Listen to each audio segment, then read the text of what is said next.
اور اپنے آپ کو کس حد تک معاف کیا. کسی نے آگے سوال کیا اکثر دیکھا جاتا ہے کہ شادی کی پہلی رات دولہے کے دوست انہیں رات بھر باہر لے کر جاتے ہیں, اس کے بارے میں کیا حکم ہے؟ کسی نے اچھا سوال کیا, اور میں نے ایسے کئی دولہوں کو دیکھا جس کو فجر ہو گئی. ویسے خیر جس کو علم ہے تو اس کے لیے فجر کیا اور ظہر کیا, ٹھیک وہ تو فائدہ اٹھاتے ہیں, لیکن جس کو علم نہیں اس کے لیے رات چلے گی مطلب بات چلے گی. اب شادی میری نہیں ہوئی, ولیمہ آج کا حرام ہو گیا.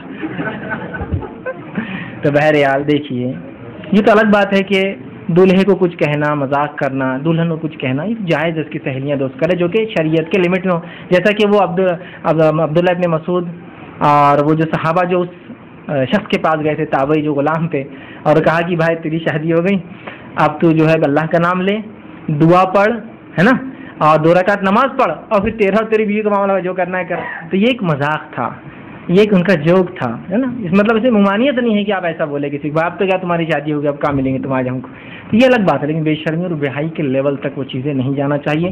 رہا دوسرا دولہے کو لے کے چلے جانا, تو یہ تو میں کہوں گا اذیت ہے, تکلیف ہے, ایسا نہیں کرنا چاہیے. اس لیے کہ دیکھیے اکثر ایکسیڈنٹس کب ہوتے معلوم ہے آپ کو؟ اگر آپ ایکسیڈنٹس کی رپورٹس پڑھیں تو اکثر ایکسیڈنٹس جب ہوتے جب انسان گھر سے نزدیک ہوتا ہے, کہ تو گھر سے نزدیک ہی اس کو اتاولا کرتی جلدی پہنچنے کے لیے. آپ ٹرین میں دیکھیے آ رہے, بمبئی سمجھو سفر کر کے آ رہے, بمبئی سے پورا اورنگ آباد آنے تک آپ ایک بار بھی نہیں اٹھتے. اورنگ آباد کی پہلی بلڈنگ دیکھیے کہ یہ چلو بچوں آگے چلو, تو کیوں جلدی سے نکلو, جلدی سے رکشہ پڑھو, جلدی سے گھر چلے جاؤں تاکہ اپنے گھر سکون اتنا.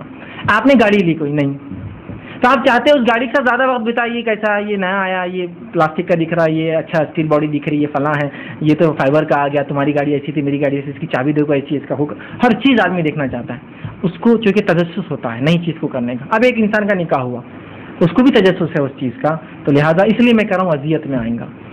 تو ظاہر سی بات ہے مومن کو اذیت دینا جائز نہیں ہوگی. ہاں لیکن یہ الگ بات ہے کہ اپنا جب نہیں تھا تو آپ نے بہت لوگوں کو تکلیف دی, ہے نا, اور اپنا مسئلہ ہے تو لوگ آئے تھے, فیض یہ مسئلہ ہو رہا, لوگ میرے بچے ایسا کرتے ہیں, تمہارے تم نے کتنا تنگ کیا, فیض بولے میرے کو 2 بجے تک, میرے کو 4 بجے تک, مطلب پھر جاؤ. پھر تو بدلا تو ضروری ہے نا شریعت میں, انگلی کے بدلے انگلی, ہاتھ کے بدلے ہاتھ, آنکھ کے بدلے آنکھ, تو 2 بجے کے بدلے 2 بجے, لیکن 2:30 تک نہیں کرنا, 2 بجے تک, کیونکہ آپ سب کو تنگ کر لیے. ہاں, اور اب اپنا نکاح ہوا تو آ کے آپ جو ہے سیف ریفیوج لینا چاہ رہے کہ بھائی میرے کو یہ لوگ تنگ کر رہے ہیں, تو ایسا مت کیجیے میرے بھائی, یہ غلط ہے شریعت. ٹھیک ہے, یہ ایذا میں آئیں گا, تکلیف میں آئیں گا, اس لیے کہ رات ایک ایسا موقع ہوتا ہے انسان تفصیلی بات کر سکتا ہے, دن میں نہیں ہو سکتا ہے نا. پھر اس کا ایک پرائم جس کا ملنے کا ایک وقت تھا, ایک گھڑی تھی, وہ ہو جائے. اور فطری چیز ہے, مطلب اسلام فطرت کے خلاف دین ہے بھی نہیں, یہ فطری چیز. انسان کو کسی سے محبت اور اس کو دیکھنا چاہتا ہو تو اس کے لیے ترس جاتا ہے. مثال کے طور پر محبت ضروری نہیں بیوی سے, محبت ہے میرے رشتے دار جو اس ملک میں نہیں رہتے, پہلی بار آ رہے ہیں, تو کتنی اتراف رہتی, کانچ پہ کھڑے رہتے, اگر ایئرپورٹ پہ آ رہے ہیں تو بچے پہلے, تاکہ فرسٹ گلانس مجھے ملے, پہلی بار میں دیکھوں اس چیز کو. نئی گاڑی لی تو پہلی بار میں چلاؤں میری نئی گاڑی, کتنی ماں ہوتی ہے نا. تو اسی طرح ظاہر ہے اس کا نکاح ہوا ہے تو بہر ایزا تکلیف میں تو ضرور آئیں گا, اور مومن کو تکلیف دینا یہ حرام ہے. تو بہرحال اس معاملے میں لوگ بہت احتیاط کرے کہ ایسی حرکت کبھی نہ کرے, اس لیے کہ بہت ایزا ہوتی ہے انسان کو اس سے. ہاں لیکن کسی نے پہلے زندگی میں کیا ہو تو بھگتنا تو پڑے گا, معافی تو مانگنا پڑے گی. بھائی لوگ معاف کر دے تو یہ بڑا دل ہے ان کا, ورنہ وہ تو بدلہ بہرحال بہت سے لوگ لیتے ہیں. اس کو ٹرینڈ نہ بنا. میں ایسے بہت سے لوگوں کو جانتا ہوں کہ کسی کو لے کے شہر کے باہر چلے گئے اور گاڑی برابر نہیں, پنکچر گاڑی ہو گئی, بولے مہتمال گئے گاڑی پنکچر.